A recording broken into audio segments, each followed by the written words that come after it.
Hello दोस्तों, स्वागत है आपका मेरा यूट्यूब चैनल ओझा क्लासेस में। आज हम लोग ये मेरा सेकंड वीडियो है झारखंड से संबंधित। और झारखंड से जिसे कि पहले वीडियो में साहित्य और उनके संस्कृति के बारे में पढ़े, आज हम लोगों का ये दूसरी वीडियो में जनजाति से संबंधित। जनजाति मुख्य रूप से आदिवासी अलग अलग समुदाय से हैं। जैसे आदिवासी के कई प्रकार के होते हैं।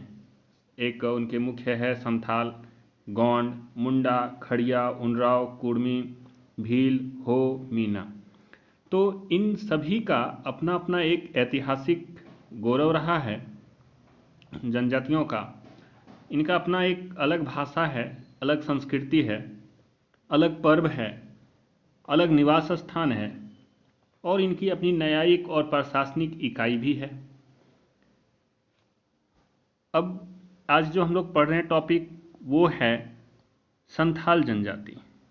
बहुत सारे लोग हमारे आसपास में बहुत सारे लोग जानते भी होंगे कि संथाल जनजाति को, उनके सारे चीज़ों को जाने हैं हम लोग के बहुत करीब से रहे हैं। तो ये जैसे कि संथाल जनजाति जनसंख्या की दृष्टि से ये सबसे बड़ी जनजाति है। और अगर जनजाति की दृष्टि से देखें तो ये प्रोटोस्टलॉइड की श्रेणी में आती है। इनकी अपनी एक भाषा है, उस भाषा का उपयोग करते हैं अपने आम बोलचाल की भाषा में, जिसका नाम है संथाल भाषा। संथाल भाषा की जो लिपि है वो औलचिकी है। औलचिकी का जो खोज हुआ है, या फिर कहिए कि उसका जो जन्मदाता है वो हैं पंडित रघुनाथ मुर्मू, जो उड़ीसा के मुख्यतः रहने वाले थे। और बहुत ये बचपन से ही तेज थे। स्कूल में जाने के बाद वो बहुत अपने एक भाषा, अपने लिपि के बारे में सोचे और उसका निर्माण किए औलचिकी का। इनका बहुत साहित्य भी है औलचिकी में। और इनका जो गोत्र है वो गोत्र है मुर्मुर, हांसदा, सोरेन, हेम्ब्रम, किस्कू, बास्के, पौरिया, टुडू, गोडुआर, चौड़े, मरांडी। तो इन लोगों का एक गोत्र में इतना सारे आते हैं, अपना टाइटल लिखाते हैं। और एक सबसे प्रमुखता वाली बात है कि ये सगोत्रीय विवाह के खिलाफ हैं। ये कभी भी अपने गोत्र में विवाह नहीं करते हैं। जैसे मुर्मू है तो मुर्मू के साथ शादी नहीं करेंगे, हंसदा है तो हंसदा के साथ शादी ब्याह का रस्म नहीं निभाते हैं। मुख्यतः जो निवास स्थान है वो निवास स्थान संथाल परगना के आसपास जितने दुमका हैं, देवघर है, जामताड़ा है, धनबाद, बोकारो, हजारीबाग, रांची, पूर्वी सिंहभूम, पश्चिमी सिंहभूम मुख्य रूप से यहाँ इनका निवास स्थान है। बात रही पर्व की, तो पर्व में मुख्यतः इन लोगों ने बहा, सोहराई, सरहुल, कर्मा, बंदना, एरोक, माघसीस इत्यादि इन लोगों का मुख्य पर्व हैं।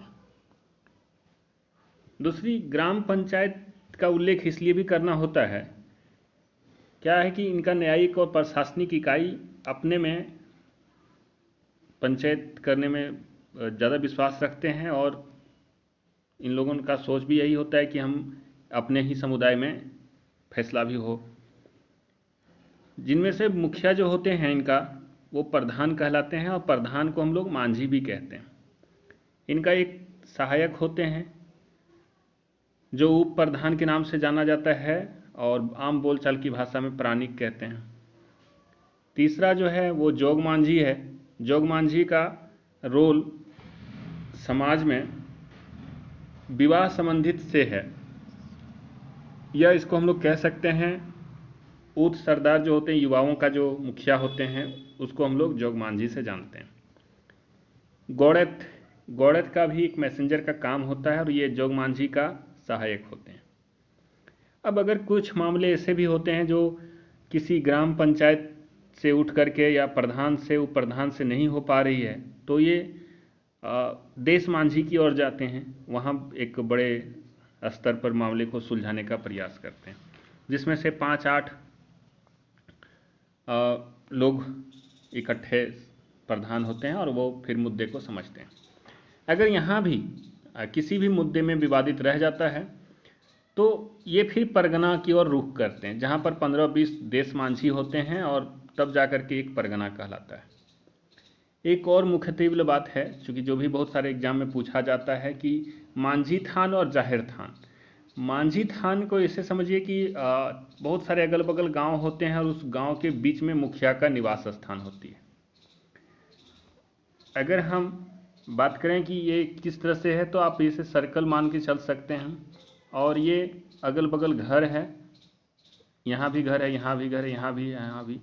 तो बीच में जो है वहाँ पर मुखिया का घर होता है, जिसको हम लोग जाहिर थान कहते हैं, और गांव से बाहर जो होता है वो जाहिर थान कहते हैं।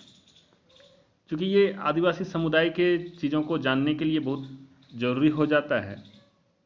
तो जाहिर थान और मांझी थान में आप लोग स्पष्ट समझ गए होंगे और उम्मीद करते हैं कि इस वीडियो को अच्छा लगा होगा। तो लाइक सब्सक्राइब जरूर करें ताकि अगले वीडियो के लिए नोटिफिकेशन आप लोगों को मिलता रहे। धन्यवाद।